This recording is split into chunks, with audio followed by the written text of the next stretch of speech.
오늘 우리에게 주시는 하나님 말씀은 신약 117쪽 누가복음 13장 10절에서 17절입니다.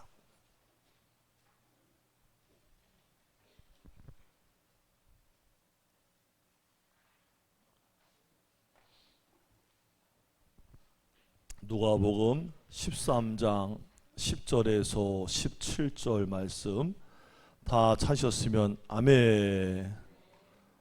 저랑 한 절씩 교독하십니다. 예수께서 안식일에 한 회당에서 가르치실 때에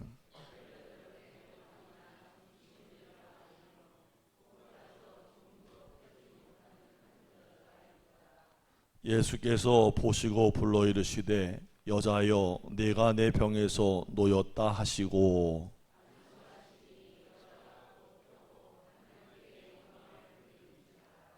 회당장이 예수께서 안식일에 병 고치는 것을 분내어 무리에게 이르되 일할 날이 엿새가 있으니 그동안에 와서 고침을 받을 것이요 안식일에는 하지 말 것이니라 하거늘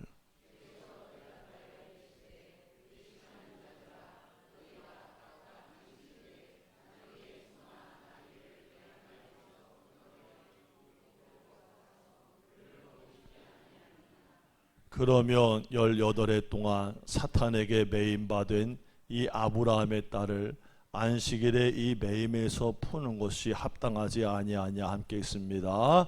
예수께서 이 말씀을 하심에 모든 반대하는 자들은 부끄러워하고 온 무리는 그가 하시는 모든 영광스러운 일을 기뻐하니라. 아멘. 자, 우리 말씀 다 나눴고 광고도 드렸으니까 말씀 나누겠습니다. 전우자로 반갑게 인사합시다. 하나님이 우리와 함께 하십니다. 아멘, 아멘. 이분에 대한 공과 과도 있고 여러 가지 이야기들이 있지만 그래도 세계의 기독교 역사 가운데 참 큰 족적을 남기신 스승 같은 분이에요. 여의도 순복음교회 고 조용기 목사님. 한 세기에 한 번 나올까 말까 한 분이죠. 이 조용기 목사님의 간증이에요. 이분이 군 복무 시절에 사고를 당했대요. 그래서 8시간의 대수술을 받으셨는데 그러다 보니까 내장 기능이 상당히 안 좋아져가지고 사시는 날 동안에 굉장히 고생을 많이 하셨대요. 장기가 상했으니까 수술하고 40여 년을 그렇게 수술한 이후에 사는 게 그런가 보다 하고 매번 그 배앓이를 그렇게 하고 사셨는데 원래 이분이 부산 사람이에요. 여러분 부산 사람들은 이걸 꼭 먹어야 산다 그러더라고요. 뭐예요? 회, 해산물을 꼭 드셔야 되는데 그 기본적으로 늘 그립고 입맛을 다시면서도 이게 한번 먹고 나면은 탈이 나가지고 죽을 고생을 다 하다 보니까 아예 그냥 보기만 해도 손을 대지를 못했다는 거예요. 그럼 기도가 늘 뭐겠어요? 하나님 이 배 좀 안 아프게 해주세요. 기도였던 거예요. 그렇게 오랜 시간 아픈 곳을 위해서 기도를 드렸지만 그냥 앓고 살아오다가 어느 날 기도 가운데 하나님의 음성을 듣게 됩니다. 꾸중을 들어요. 야 종아, 너는 왜 그렇게 기도하니? 왜 그럼 어떻게 해야 되는지를 알려주셔야 되는데 처음 듣는 말이 너 왜 그렇게 기도하냐 그러는 거예요. 성령께서 마음의 깊은 곳에 말씀하시기를 너 그것을 위해서 집중적으로 강하게 한번 기도해봐라 그러시더라는 거예요. 같이 한번 해봅시다. 집중적으로 강하게. 그래서 그날 몇 시간이고 계속 오랜 수십 년을 알아왔던 그 배앓이 그 문제만을 위해서 계속 기도했대요. 그리고 나를 덮고 있는 그 어둠의 영들과 고통의 영들을 떠나가게 해달라고 물러가라 하면서 강력하게 선포하고 기도했다는 거예요. 몇 시간 기도한 이후에 놀라운 일이 일어나요. 가장 목사님들 측근들에 있던 분들은 목사님의 그 취약한 부분을 알고는 해산물을 평소에 권하지도 않고 사다 드리지도 않았대요. 왜? 드시면 큰일 나는 거 아니까. 근데 교회 내에 성도님 한 분이 그걸 전혀 몰랐는지 목사님께 좋은 싱싱한 해산물이 있다고 한 박스가 있다고 가져서 굴을 갖다가 사가지고 오신 거예요. 여러분 생굴 그거 싱싱할 때 보면 어때요? 아유 냄새가 그냥 막 비릿비릿한 게 아주 그냥 우유빛깔이 나면서 테두리는 시커멓게 그냥 아주 그냥 아유 그 먹고 싶은 마음이 확 들었지만 아 이거 먹으면 분명히 직방이다. 밤새 고생한다. 이러지도 저러지도 못한다. 에라이 그러다가 성도님이 주셨는데 뭐 그러면서 나도 모르겠다. 그러고 그걸 잡수었다는 거예요. 얼마나 맛있게요. 이게 사람이 늘 먹던 건데 안 먹다 먹으면은 더 맛있지. 근데 그날 밤 잠도 아주 잘 자고 밤새 전혀 배에 미동이 없더라는 거예요. 아무렇지도 않다는 거예요. 그래서 그 다음날 이게 좀 의심이 들어서 너무 오래 앓다 보니까 의심이 들어가지고 한번 시험을 해봐야겠다 가지고 회를 떠다가 앉혀놓고서 초장에 찍어서 막 잡혔다는 거냐. 한번 테스트 한번 해보자. 큰일 날 일이죠. 그런데 그날 밤도 소화를 잘 시키더니 아무 미동도 없이 잘 자고 일어났다는 거예요. 바로 그 기도했던 그날 이후로 같이 합시다. 강력하게 집중적으로 기도한 그날 이후로 그 수십 년 배앓이가 딱 끊어지는 역사를 체험했다는 거예요. 오늘 이 말을 듣고 여러분의 것으로 믿는 여러분에게 있는 모든 질병이 이처럼 떠나게 되기를 예수의 이름으로 축원합니다. 주의 말씀은 권능이요 기도 가운데 함께 하신 하나님이 만져 주셨던 거예요. 여러분 지금도요 치유 역사는 일어납니다. 오래된 병이 있는 분들 그거 끌어안고 묵상하지 말고 하나님의 능력을 묵상하기를 주의 이름으로 축원합니다. 물론 우리가 기도하면서 아픈 것도 있지요. 살다 보면 수술하고 괴로운 것도 있어요. 그러나 하나님이 고치실 때도 있는 거예요. 여러분 사복음서가 마태, 마가, 누가, 요한이잖아요. 그렇지요. 오늘 처음 들은 분만 아멘. 사복음서 이야기를 읽다 보면 그 안에는 예수님이 사람들의 병을 고쳐준 이야기가 꽤 많다는 것을 알게 돼요. 이 복음서는요 예수님이 사람들의 병을 고쳐주신 이야기와 관련해서 아예 이렇게 말하고 있어요. 마태복음 9장 35절 예수께서 모든 성과 촌에 두루 다니사 저희 회당에서 가르치시며 천국의 복음을 전파하시며 모든 약한 것과 모든 병든 것을 고치시니라. 여러분 사람들의 병을 고치는 것은요 예수님의 사역 가운데 큰 부분을 차지하고 있었다는 거예요. 복음서에 기록된 것 외에도 예수님은 사람들을 만날 때 그 병을 헤아릴 수 없을 만큼 많이 고쳐주셨어요. 그런데 예수님께서 사람들의 병을 고쳤을 때 어떻게 고치셨는가를 살펴보면 예수님 대부분 말씀으로 병을 고쳤다는 거예요. 자, 무엇으로? 말씀으로. 예를 들면 이런 거죠. 마태복음 9장 2절에 중풍병자가 나오는데 그를 고칠 때 예수님께서 이렇게 말씀하세요. 작은 자야 안심하라 내 죄사함을 받았느니라. 예수님이 말씀하시자 자기의 영혼에게 하세요. 예수님이 말씀하시자 중풍병자가 일어난 거예요. 또 베데스다 요한복음 5장 양문 곁에 앉은 병자를 고칠 때 예수님이 이렇게 말씀하세요. 일어나 내 자리를 들고 걸어가라. 같이 합시다. 예수님 말씀하시자 즉시 일어나는 거예요. 즉시 일어나서 자리를 들고서 걸어갔다는 거예요. 마태복음 8장 13절에 하나 더 말씀드려요. 백부장의 하인을 고치실 때 예수님이 말씀하셨어요. 같이 합시다. 예수님이 말씀하시자 가라 내 믿은 대로 될지어다. 그래서 하인이 즉시 나았다는 거예요. 이렇게 예수님께서 말씀하셨고 병든 사람은 말씀으로 해서 고침받았다는 거예요. 그러니까 예수님 말씀은 병을 고치는 권세가 있는 줄로 믿으시기 바랍니다. 여러분 성경 펼쳐놓고 읽을 때요 자꾸 소리 내세요. 믿은 대로 될지어다. 나을지어다. 그 말이 내 귀에 들리면 내 영혼이 듣습니다. 할렐루야. 말씀은 예수님입니다. 예수님은 말씀이에요. 로고소예요. 살아계신 그분이십니다. 그래서 그분의 말씀대로 고치는 권세가 나타났다는 게 성경의 증언이라는 거예요.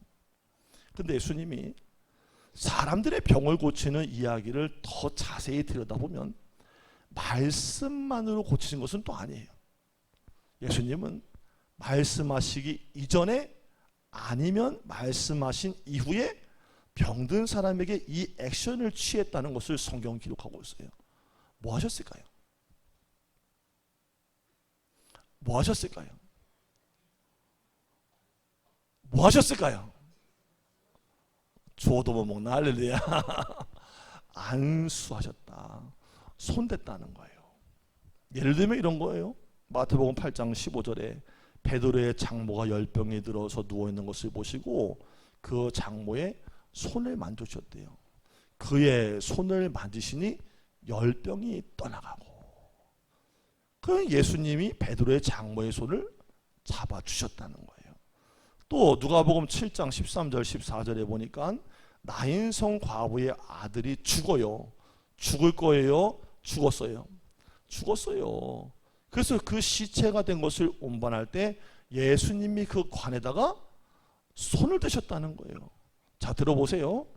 주께서 과부를 보시고 불쌍히 여기사 울지 말라 하시고 가까이 가서 그 관에다가 손을 대시니 맨 자들이 서는지라. 예수께서 이르시되 청년아 내가 내게 말하니 일어나라 하시매. 여러분, 누구든지 그때나 지금이나 관에다가 손대는 것은 느낌이 어때요? 예전에 장례를 치르는데 사랑하는 자녀분들이 아버지 권사님 돌아가시니까 저보고 장례를 집도에다 해서 갔어요. 인도를 하는데 그 원래 시신의 머리맡에 목회자가 서고 장남이 서고 이렇게 하거든요. 근데 아드님이 너무 복받쳐가지고 막 우시는데 제 손을 끌어다가 아버지 얼굴에다가 같이 막 이렇게 비비는 거예요. 그 자기는 아버지니까 막 눈물 겨서 막 아버지 그래 막 닦아드리는데 나는 그냥 느닷없이 손을 줬어. 이렇게 내 손인데 내 건데 내가 어떻게 못하고 끌어갔어. 근데 막 비비는 거예요. 비비는데 느낌이 냉랭한 게 딱딱하고 좀 표면이 그래. 화장을 또 왜 이렇게 많이 해놨나 몰라. 미끈덕 하더라고. 근데 관에다가도 손대는 거 여러분 어때요? 그것도 잠깐 깨림직하잖아.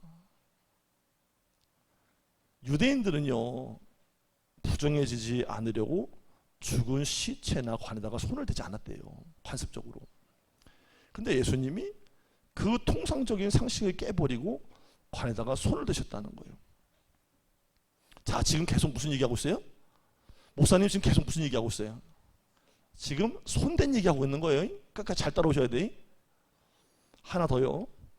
누가복음 8장에 보니까 54절에 예수님이 야이로 회당장에 12살 된 죽은 딸을 살리실 때도 죽은 소녀의 시체에다가 손을 대셨다는 거예요. 예수께서 아이의 손을 잡고 불러 이르시되 아이야 일어나라 하시니. 여러분, 아무리 나이가 어려도 시체는 시체예요. 그런데 예수님이 그 시체에다가 손을 대셨다는 거예요. 전 그 느낌을 알아. 한 2번 됐거든. 여기서 우리가 이런 의무를 갖게 되는 거예요.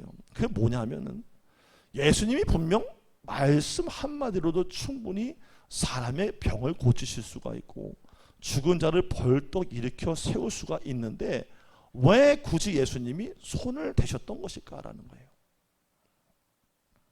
사실 알고 보면요, 예수님이 병든 자, 죽은 자에게 손을 대시는 것은요 보너스예요. 사실 손을 대셔도 안 대셔도 아무 상관이 없어요. 그저 예수님의 말씀 한마디면 병자를 고치시고, 써있는데 엄청나게 아멘할 거라고.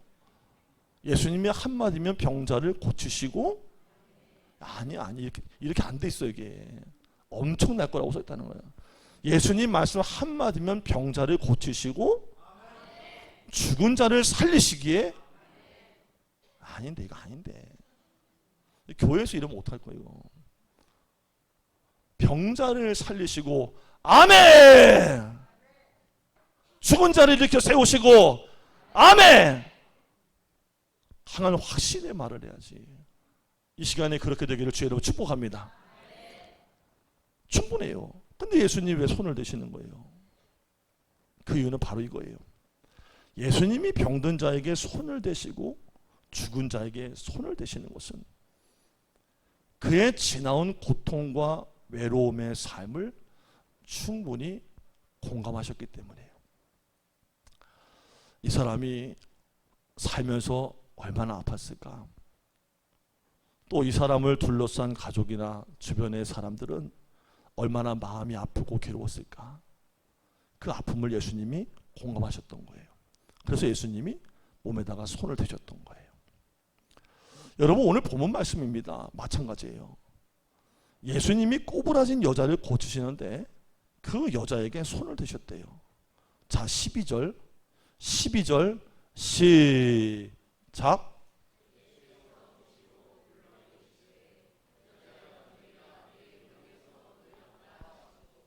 아멘. 근데 예수님 말씀만으로 끝내지 않으셨어요. 13절 시작.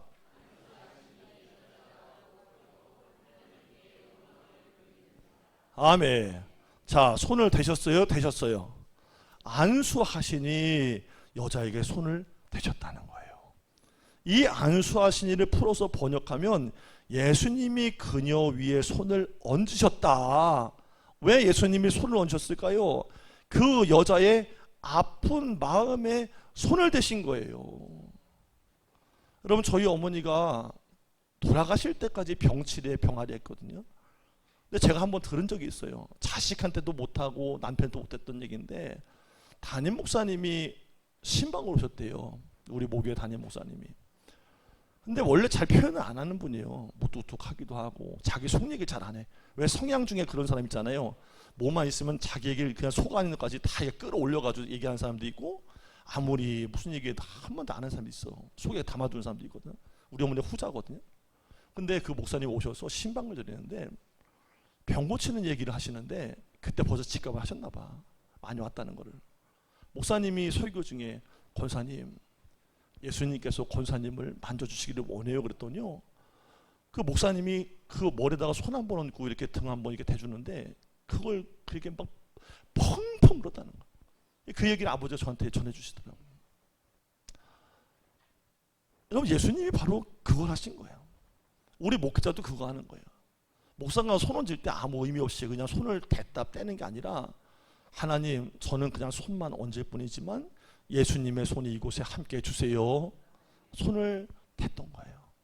궁일한 마음으로 기도했던 거예요. 그러면서 예수님이 손을 대신데 그 마음을 만져주신 거예요. 그리고 그 여자의 아픔에다가 내가 너의 아픔을 안다 그러신 거예요. 여러분, 옛날에 2000년도 초반에 그 드라마 가운데 한참 떴던 드라마 있죠. 탤런트 이서진 씨가 나왔던 드라마, 다모라고 하는 드라마 있어요. 그 다모. 내 남편 이름도 기억도 못하는데 무슨 드라마까지 기억하고 있어요. 다모라는 드라마가 있는데 거기 이서진 씨가 했던 아주 유명한 명대사가 있어요. 아프냐? 이렇게 하면 안 되는데, 멋있게 되는데, 아프냐? 나도 아프다. 이랬다는 거야. 이게 뭐라고? 이게 뭐라고? 이게 여자분들의 마음을 그냥 막 후벼파가지고 엄청났다는 거 아니에요. 공감한 걸, 공감. 예수님이 아프냐? 나도 아프다. 여러분이 꼬부라진 여자가요, 이게 1, 2년 그냥 꼬부라져 살던 게 아니에요. 오늘 본문에 보니까요, 11절에 몇 년? 18이면 얼마예요? 에이, 또 시킨 대로 한다. 또 성경대로 해야지. 같이 합시다. 성경대로 합시다. 성경대로. 또 그 번역을 그렇게 하면 안 되지. 18해 동안 누가 그런 거 이거? 혼자 그냥 뭐 잘못 살아서 아픈 거예요? 뭐 잘못 먹어서 그런 거예요? 왜 그런 거야? 귀신 들려서. 귀신이 장난치고 있었다는 거예요. 웬만큼 꼬부라진 게 아니에요. 꼬부라져가지고 조금 더 펴지를 못했다고 그 상태를 성경이 우리에게 상세히 묘사해 주고 있어요. 여러분, 18년이라는 표현, 18에 조금 더 펴지 못하는 표현, 이걸 표현은요, 고부라진 이 여자의 아픔이, 수치스러움이 얼마나 컸는지를 강조하려고 하고 있는 표현이에요. 바로 그런 아픔을 예수님이 만져주셨다는 거예요. 여러분, 저희 집 거실에요, 소나무 조각이 하나가 있어요. 어느 날 집사람하고 저기 산에 올라갔는데 벌목한 자리가 있더라고요. 근데 버려진 얇은 소나무 조각이에요.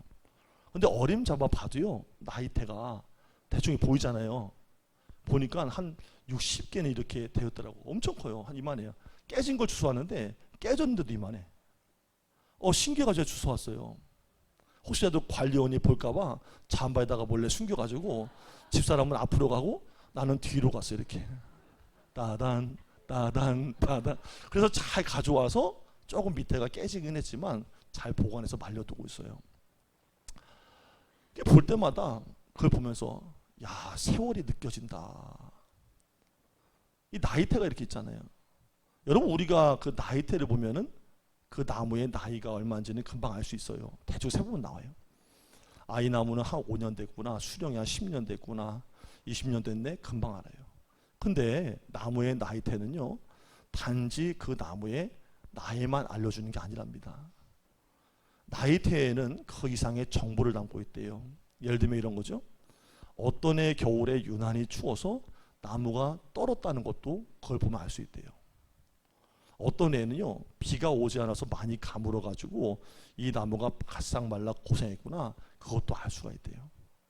어떤 해는요, 이 나무가 있는 산에 불이 나가지고 이 나무가 불에 댄 것도 나이테를 보면 알아낼 수가 있다는 거예요. 나무는 두툼한 껍질로 자기를 꽁꽁 둘러싸고 마치 아무 일이 없던 것처럼 오늘도 묵묵히 서 있지만, 나이테는 거짓말을 하지 않습니다. 나이테는 그 나무가 지금까지 살아오면서 겪었던 모든 아픔을 그대로 간직하고 있다는 얘기예요. 저는 지금 나무 이야기를 하면서 동시에 사람 이야기, 여러분의 이야기를 하고 있는 거예요. 저나 여러분도 마찬가지예요. 이 자리에 계신 여러분도 겉으로는 웃고 있지만, 아무 표정 없이 앉아있지만, 알고 보면 여러분 안에도 지금까지 살아오면서 겪었던 상처, 아픔들을 각자의 나름대로 간직하고 있을 거예요. 아무도 모릅니다. 어떨 때는요, 내가 얼마나 아팠는지 가까운 사람 붙잡고 자꾸 말하고 싶고 말하지만 그 사람이 공감하는 데는 여전히 한계를 느껴요. 여러분, 남편이나 아내가 옆에 있어서 여러분들이 힘들다고 얘기하고 여러분들의 마음속 얘기를 하면은 잘 들어주나요? 어때요? 공감을 잘 해요? 한다는 인간은 하나도 없네. 공감을 잘 해요? 잘 못해요. 여러분, 그런 말 있더라고요. 나를 가장 잘 아는 사람은 나다. 같이 한번 해봐요. 나를 가장 잘 아는 사람은 나다. 물론 상대방의 위로의 말이나 토닥거림이 도움이 될 수 있지만, 여러분, 사람한테 너무 기대지 마세요. 내가 나를 위로해야 돼요. 타인한테 너무 치대도 타인도 그걸 못 받아줘. 여러분, 민생지원금 받으셨죠? 받았어요? 또 달라 그럴까봐 말도 못하고 지금 입 꾹 닫고 있네. 안 뜯어요. 할렐루야.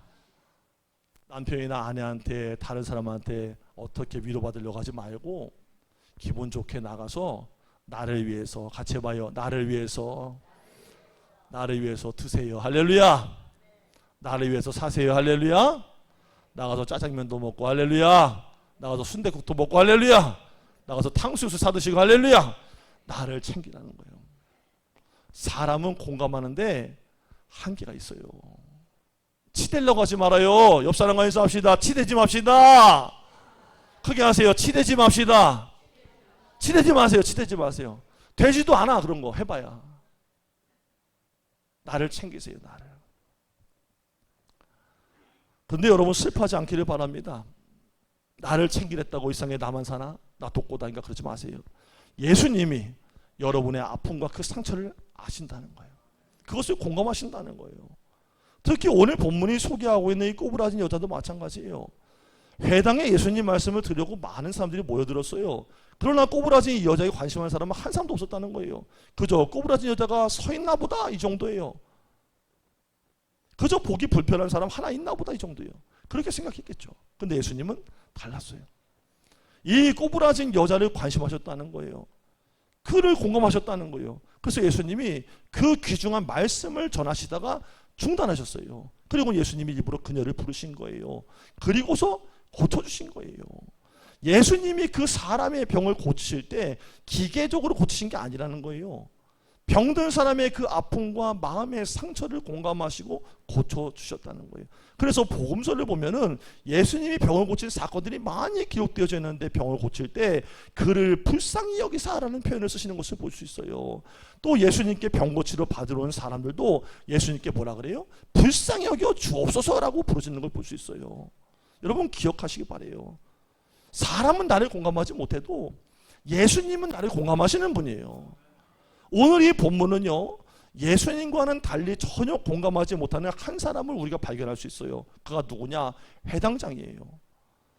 꼬부라진 여자가 예수님께 고침을 받았어요. 그리고 하나님께 영광을 돌리고 있는데 14절에 그 회당장은 이렇게 말합니다. 14절 시작.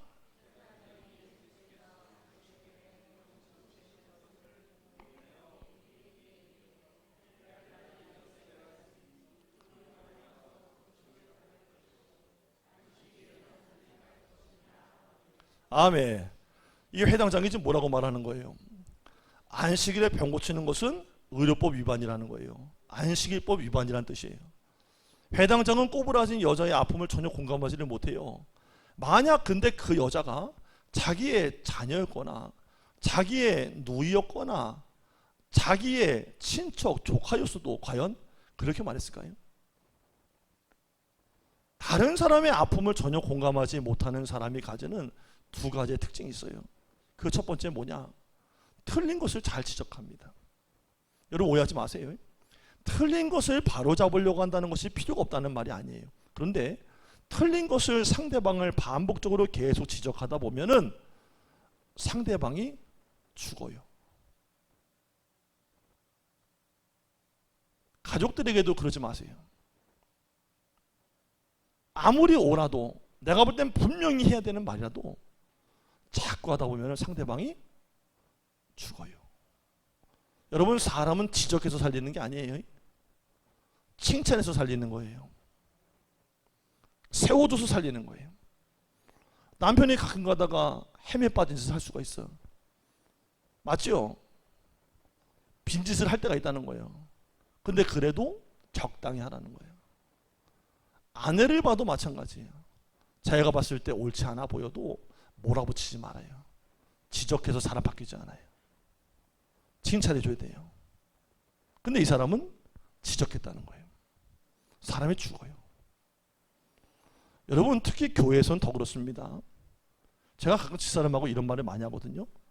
교회 사역을 해보니까 교회는 바른 말 하는 곳이 아니더라. 바른 말은 누구만 하면 되고 언제만 하느냐? 강단에 올라와서 목사가 설교 한 번만 하면 돼요. 바른 말은 그거면 좋게. 교회에서 무슨 말 하는 곳이냐? 좋은 말 하는 곳이에요. 옆 사람과 인사합시다. 좋은 말 합시다. 좋은 말 하세요. 좋은 말. 듣기에 좋은 말, 상대의 마음에 따뜻한 말, 그거 하세요. 이 위에서 말씀으로 목사는 가르치기 위해서 쉬는 말도 할 수 있고 말씀대로 여러분들을 교훈하는 말도 할 수 있지만 교회에서는 전체적으로 좋은 말을 해야 되는 거예요. 자, 그러면은 공감하지 못하는 사람 두 번째 특징이 뭐냐? 다른 사람을 공감하지 못한 특징이 화를 낸다고 나와요. 여러분 읽으신 14절에 보니까 회당장의 모습이 그려지지요. 회당장도 마찬가지예요. 회당장이 예수께서 안식일에 병 고치는 것을 분내요. 분냈다 그러지요. 화를 냈다는 거예요. 공감하지 못하는 사람은 화부터 내요. 그래서 다른 사람을 잘 공감하지 못하는 사람은요, 화를 자주 내고 다른 사람을 공감하는 사람은 눈동자가 궁율에 눈물로 차서 그렁그렁합니다. 자, 이 차이를 아시겠어요? 공감을 잘하는 사람은 벌써 상대방을 보면서 이야기를 들을 때 눈물이 차오르고 공감을 잘 못하는 사람은 화가 치밀어 오르는 거예요. 저와 여러분은 어떤 사람이에요? 저와 여러분 어디 가까워요? 누가 또 그러네. 주먹 붙어 나간다고? 그러면 안 된다고 얘기하잖아 지금. 공감을 잘해야 돼. 상대방이 얘기 들을 때 눈물이 그렁그렁 차 있어야 되는 거예요. 저는 그래서 누군가가 교회가 뭐 하는 곳입니까? 목회가 뭐 하는 곳입니까? 물어보면은 예수님처럼 공감하는 거다라고 말하고 싶어요. 우리 교회가요, 예수님이 병을 고칠 뿐 아니라 공감하셨던 예수님처럼 서로가 서로를 깊이 공감하기를 바라고, 그 가운데 은혜가 흘러가서 병 고치고 영혼을 살리는 역사도 일어나기를 예수 이름으로 축원합니다. 기도하겠습니다. 세상살이 참 녹록치 않은 시기를 지나고 있습니다. 홀로 마음이 아파서 소리 없이 있을 때 조용히 다가와 손을 내미시는 주님의 은혜를 만나게 하시고, 그 눈물 속에 경험한 하나님의 은혜를 또 다른 누군가에게 위로하고 세우는 도구가 되게 하여 주옵소서. 예수님의 이름으로 기도드립니다. 아멘.